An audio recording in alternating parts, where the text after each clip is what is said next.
Boa noite, o Jornal da Câmara já está começando e nesta edição você vai rever o que foi destaque no mês de junho do ano passado, como o debate contra a privatização do Banrisul. A audiência foi solicitada pelo deputado Juliano Roso. A venda do Banrisul poderia até ajudar a um governo, no caso o governador Sartori, a resolver suas contas, por exemplo, mas não vai resolver a economia do Rio Grande do Sul e daqui a pouco tempo nós vamos nos arrepender de ter vendido o banco. Lembre ainda 2 grandes expedientes realizados na metade do ano. Um deles, do vereador Matheus Vespe, abordou o parlamentarismo como forma de acabar com a corrupção no país. Por um motivo bem simples. Quanto mais poderes decisórios nós entregarmos a uma só pessoa, maior a possibilidade que essa pessoa se corrompa. Estacionamento público ou privado? Patrick Cavalcante esclareceu a dúvida de muitos motoristas. As empresas têm usado da praxe de colocar estacionamento exclusivo para clientes em compras, né? E o Código Nosso não diz isso. Quando há um interesse público, tem um estacionamento paralelo e a empresa decide tirar para colocar ele oblíquo, né, dentro do seu recuo, ela está também autorizando que qualquer pessoa, qualquer cidadão, qualquer motorista, controle de veículo, possa ali colocar o seu veículo. É a partir de agora.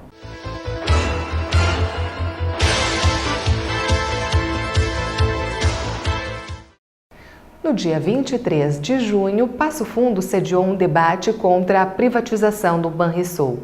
A audiência aconteceu na Câmara de Vereadores. Reveja.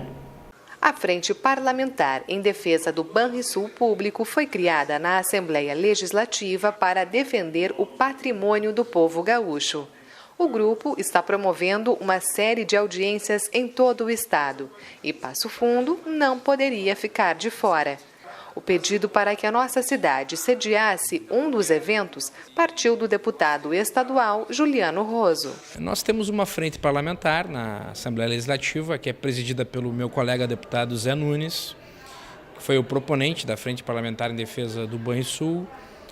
Eu fui o segundo deputado a aderir a essa frente parlamentar. A frente parlamentar é composta por 29 deputados da Assembleia. Portanto, mais de 50% dos deputados compõem a frente parlamentar e a frente parlamentar está realizando um conjunto de 12 audiências públicas pelo Rio Grande do Sul. Eu solicitei que uma delas fosse na minha cidade, em Passo Fundo, porque nós precisamos explicar para a população gaúcha a importância que tem o Banco do Estado do Rio Grande do Sul para o povo gaúcho, para a nossa economia e também para os cofres do Estado do Rio Grande do Sul, pelo retorno de lucros que ele dá ao governo do Estado, e esse lucro ajuda o Estado a pagar a sua folha de funcionários, ajuda a pagar o brigadiano, ajuda a pagar o professor, o funcionário da saúde, e ajuda o Estado a investir também em estradas e outros investimentos que o Estado tem que honrar e cumprir. Dados da Federação de Trabalhadores e Instituições Financeiras no Rio Grande do Sul apontam que quase 100% dos gaúchos são atendidos de forma direta ou indireta pelo Banrisul. Além disso, o deputado Juliano Roso trouxe outras informações. O banco é um fomentador da nossa economia. A grande maioria dos correntistas do banco, 87% deles recebem de 49% de 0 a 1 salário mínimo e 38% de 1 a 3 salários mínimos. Então, tu vê que 87% dos poupadores, dos correntistas, as pessoas que têm conta no banco, são pessoas que, trabalhadores de baixa renda, até mesmo dá para se dizer assim, portanto é um banco extremamente popular. Em 96 cidades do Rio Grande do Sul, em 96 municípios do Rio Grande do Sul, existe apenas o Banrisul funcionando. Não existe outro banco. Não existe um banco privado, porque os bancos privados querem, na verdade, ficar nos grandes centros, nas cidades mais populosas, nos municípios de 2, 3, 4, 5 mil habitantes, os bancos não estão presentes. Nem em bancos públicos, como é o caso do Banco do Brasil e como é o caso da Caixa Econômica Federal. Além disso, somente 3 estados possuem bancos estaduais. Um deles é o Rio Grande do Sul. O vereador Alex Necker representou a Câmara de Vereadores na audiência. O parlamentar foi o autor de uma moção contra a privatização do Banrisul. O papel da Câmara é expressar a opinião do povo de Passo Fundo, né? A Câmara de Vereadores ela é a casa do povo. Então aqui nós somos uma Câmara de Vereadores composta por 21 vereadores e que debate os mais variados temas. Então sempre que nós temos algo que mexa com a opinião do povo de Passo Fundo, do estado do Rio Grande do Sul e questões nacionais, é necessário que a Câmara se posicione. Aqui nós apresentamos uma moção contrária à privatização do Banco do Estado do Rio Grande do Sul. Entendemos que o banco ele tem um papel fundamental para a economia gaúcha, desde daquele que tem menos poder aquisitivo às empresas que buscam linhas e financiamentos através do Banco do Estado do Rio Grande do Sul. Então o papel dele para a economia gaúcha é muito grande. E sem contar tudo que vem por trás disso, né? O emprego de milhares de pessoas, de famílias que dependem dessa instituição que é o nosso banco, que é o nosso Banrisul. A venda do Banrisul poderia até ajudar a um governo, no caso o governador Sartori, a resolver suas contas, por exemplo. Mas não vai resolver a economia do Rio Grande do Sul e daqui a pouco tempo nós vamos nos arrepender de ter vendido o banco, porque o banco, na verdade, é uma fonte de retorno financeiro importante para o governo do estado do Rio Grande do Sul.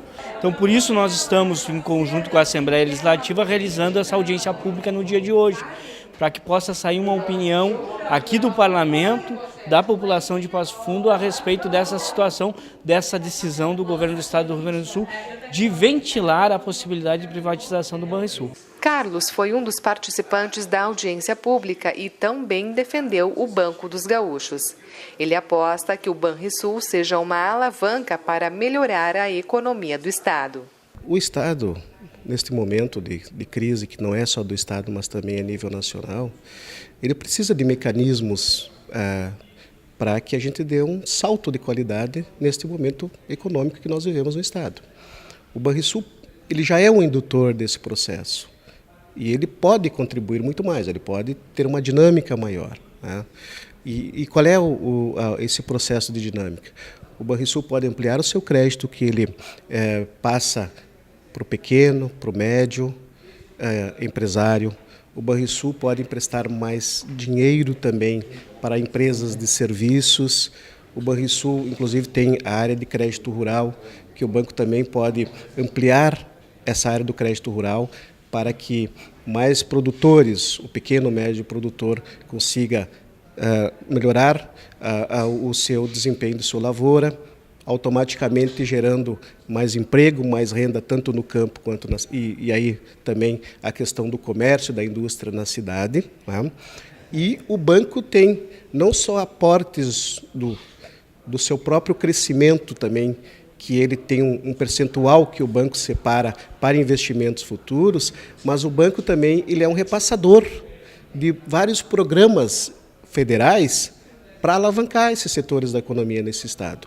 Então, nós precisamos, além da política do estado, de fazer com que o banco seja indutor, mas também ampliar através desses programas e recursos que vêm do governo federal, que amplie, que se venha mais programas e recursos do governo federal para alavancar a nossa economia. Com o impacto das audiências públicas e o alerta da população, as ações do banco desvalorizaram, o que impediu a negociação no ano passado. A venda possivelmente será retomada em 2018, mas os parlamentares seguem atentos para que isso não aconteça. Já a moção contra a privatização do Banrisul, citada na reportagem, foi aprovada na Câmara e encaminhada para o Governo do Estado, Assembleia Legislativa e Sindicato dos Bancários de Passo Fundo. E agora nós vamos para o intervalo e retornamos com outros destaques do mês de junho.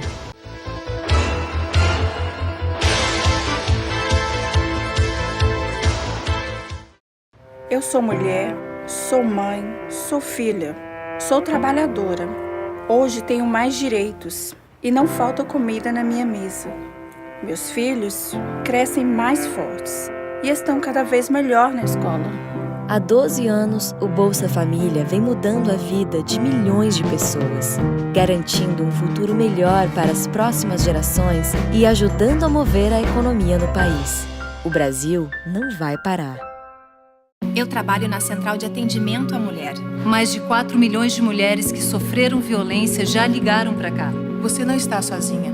Liga pra gente. Parentes, amigos, vizinhos, qualquer um pode ligar. E não é só violência física, Xingar, humilhar, proibir sair de casa, assediar a mulher no transporte público. Tudo isso é violência. O primeiro passo para acabar com a violência é ligar para o 180. Liga pra gente.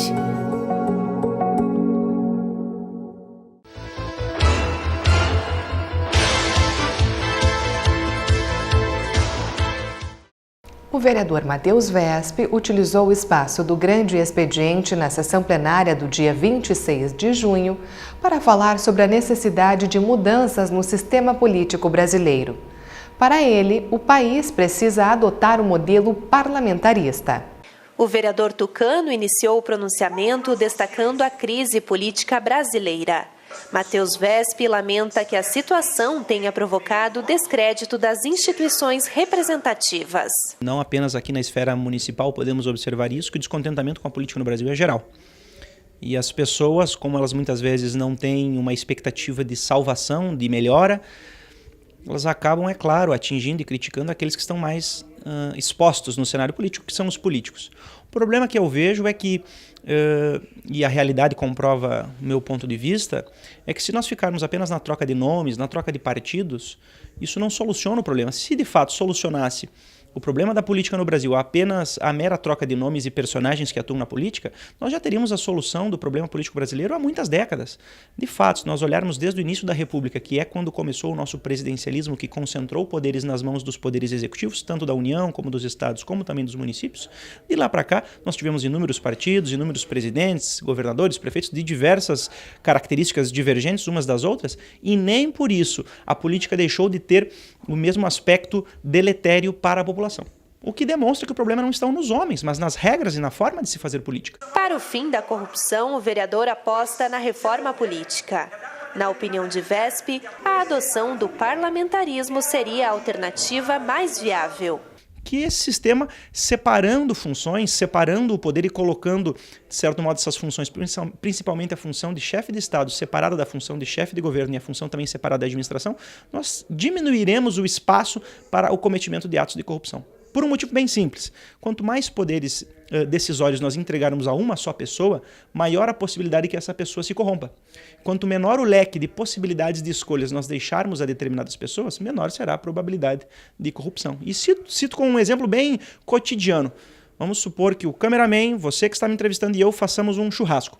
E todos os recursos juntados para, por exemplo, compra da bebida, compra do alimento e aluguel do som, seja dado à sua pessoa.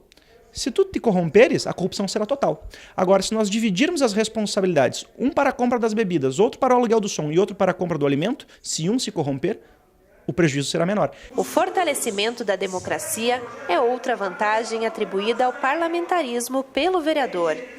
Matheus Wesp explicou que hoje a população não tem força, por exemplo, para tirar o presidente do cargo. A democracia ela é caracterizada por dois aspectos: possibilidade de voto e eleição do representante e possibilidade de fiscalização desse representante depois de eleito. O nosso sistema presidencialista ele privilegia tão somente a possibilidade de eleição. Ele não tem nenhum mecanismo para a responsabilização do eleito. Os únicos mecanismos que nós temos para retirar um governante do poder são o impeachment, que é muito lento e moroso, na prática não funciona, ou uma revolução. O impeachment é tão difícil e de tão improvável aplicação que para que ele ocorra de fato, primeiramente o presidente de uma Câmara de Vereadores, o presidente da Assembleia Legislativa ou o presidente do Congresso tem que aceitar o encaminhamento do pedido. Se o presidente da casa é amigo do presidente ou do governador ou do prefeito, isso nunca vai ocorrer. Em segundo lugar, para que o processo de impeachment leve de fato a decisão que responsabilize o chefe do executivo, tem que ocorrer o cometimento de crimes. E crime é algo previsto em lei, é fato tipificado em lei. Ora, não sejamos ingênuos. A probabilidade de um prefeito, um governador ou um presidente ser pego com a mão na massa, cometendo de fato em flagrante delito um crime, é muito improvável. Provavelmente ele colocará um laranja para cometer atos ilícitos. Então a probabilidade de responsabilizar alguém no presidencialismo é quase zero. Tanto que na história republicana nós tivemos 2 impeachments em mais de 20 presidentes. Não sejamos ingênuos de imaginar que apenas a presidente Dilma, ou apenas o presidente Collor, ou apenas o presidente Temer foram aqueles que cometeram atos de corrupção. É que o sistema não privilegia a possibilidade de troca de governo. Inclusive, até ela não é recomendável. Veja só que paradoxo, porque se nós trocarmos o governo, nós ao mesmo tempo pararemos toda a administração pública, pararemos todo o Estado, o que não seria viável. Por exemplo, vamos imaginar que nós troquemos hoje o presidente Temer, porque não concordamos com sua linha de governo. Ao mesmo tempo irá parar o Estado brasileiro, ao mesmo tempo irá parar a máquina administrativa, que deveriam continuar funcionando normalmente, mesmo com a troca do governo. Claro, como todas as funções são concentradas na mesma pessoa, quando você mexe com uma dessas funções, mexe com todas as outras. Então, quando a gente pede pelo parlamentarismo a divisão de funções, exatamente é para transformar o nosso sistema político em algo mais racional e capaz de dar uma resposta melhor à população. E Patrick Cavalcante foi o orador do grande expediente na última sessão plenária do mês de junho. Um dos assuntos abordados foi esclarecedor para muitos motoristas. Jair, aqui a gente está vendo que tem algumas placas que são para clientes em compras. Mas você sabia que essas vagas podem ser utilizadas por qualquer motorista? Não, eu até que a princípio sabia que era para quem vem fazer compra mesmo. Eu não sabia que podia encostar qualquer um e deixar. Eu respeitava, eu pelo menos respeito o que está escrito na placa. Eu não sabia que podia chegar e encostar sem problema nenhum, mesmo não fazendo compra na farmácia. Não, a princípio não sabia. Tanto é que tem a placa dizendo já que é específico só para cliente. A princípio não sei dizer certo, no caso, se é verdade ou não. Não sabia. Eu achei que, na minha ideia, eu achava que era só para clientes. Essas vagas especiais para clientes. Pessoal que vem fazer compras, né? Pessoal que compra na farmácia pode. Os outros eu não sei, não. O parlamentar iniciou seu discurso falando sobre estes estabelecimentos que rebaixam a guia da calçada, criando assim as chamadas vagas exclusivas para clientes, o que não é verdade, segundo Patrick Cavalcante. Esse recuo que algumas empresas têm colocado hoje, né, para facilitar o acesso às suas lojas, né, ela não é proibida por lei. Ela existe uma regra no nosso Código de Obras, mas as empresas têm usado da praxe de colocar estacionamento exclusivo para clientes em compras, né? E o Código nosso não diz isso. Quando há um interesse público que tem um estacionamento paralelo e a empresa decide tirar para colocar ele oblíquo, né, dentro do seu recuo, ela está também autorizando que qualquer pessoa, qualquer cidadão, qualquer motorista, controle de veículo, possa ali colocar o seu veículo. Nós nos deparamos com várias situações, né, principalmente onde algumas mulheres, né, senhoras, estacionam os seus carros em seus locais, chega lá o guarda ou vigilante e diz assim, olha, a senhora vai fazer compra na loja? Não vou, então a senhora não pode deixar o carro aqui. E como são mulheres, elas são mais frágeis, mais sensíveis, né? Elas acabam tirando o carro para que não haja problema. Então a gente vai estar trabalhando e vem divulgando, dizendo que não. As empresas podem fazer isso, mas elas também autorizam que as outras pessoas, como elas estão tirando o estacionamento público, as pessoas possam usufruir também do estacionamento no privado delas. Especialistas em trânsito também afirmaram que as vagas que estão nas calçadas são para todos os motoristas e não apenas um estacionamento particular da empresa. E por isso trouxeram orientações sobre o que fazer nestes casos. Se caso o motorista estacionar no local, né, e alguém exigir que ele retire o veículo, ele pode até chamar a Brigada Militar, né, para que, se tiver ânimos exaltados, digamos, né, até pode retirar para não comprar essa briga, né, mas comunique a Brigada Militar, comunique a Prefeitura, né, o caso desses estabelecimentos, desses prédios que são construídos, a responsabilidade de fiscalização do prédio, da obra em si, para ver se está de acordo o distanciamento, enfim, o regramento, aí é a Secretaria de Obras, não é a minha secretaria. Mas nós, como agente público, nós também podemos interferir, ir até o local e orientar essa pessoa que ela está procedendo de forma equivocada, né, até adotando uma medida preventiva para que não haja um problema mais sério no futuro. O rebaixamento de calçado na frente dos prédios deverá atender apenas 50% da distância do imóvel, né, do terreno. Ou seja, se o terreno dispõe de 30 metros de frente, ele poderá rebaixar apenas 50% disso, 15 metros. E o que a gente tem observado em Passo Fundo, inúmeras obras que estão sendo rebaixadas de calçada totalmente na frente do prédio, para priorizar o estacionamento de veículos. E isso, obviamente, vem acarretando graves prejuízos, não só a questão da fiscalização do cumprimento do Código de Obras, como efetivamente vem colocando constantemente o pedestre em risco, porque cada 4, 5 vagas que você cria na frente da empresa, da loja, do seu estabelecimento, visando o estacionamento dele, você está circulando 4, 5 veículos em cima da calçada. E a calçada, como já falamos, ela é feita exclusivamente para o pedestre. Quem multa o veículo? Normalmente é o agente fiscal de trânsito. A Brigada Militar dificilmente é chamada para fazer uma notificação, né? Mas mesmo que fosse chamada, ela não faria, porque aquele veículo está utilizando um espaço de estacionamento. Então não existe a possibilidade legal do agente emitir essa autuação. E se, digamos que alguém efetue uma autuação, o condutor ele tem todo o direito de recorrer, né? E não pagar essa autuação. O orador do grande expediente disse que está preparando uma cartilha que será distribuída para a população, esclarecendo dúvidas como esta. O presidente Patrick Cavalcante também afirmou que segue estabelecendo um diálogo com o Poder Executivo para intensificar a fiscalização. A gente quer que o poder público então notifique as empresas que elas não podem ter uma placa de exclusivo para os seus clientes, né? E estamos trabalhando uma cartilha, porque conforme a enquete, nós entrevistamos 5, 6 pessoas, dentre elas o presidente da Associação dos Taxistas, que não sabia que qualquer um pode estacionar o carro ali somente achando que é só para os clientes dos estabelecimentos. Não, qualquer cidadão que seja condutor, que seja seu veículo, pode estacionar nos recursos. E o Jornal da Câmara de hoje termina aqui. Obrigada pela sua companhia, uma boa noite e até amanhã.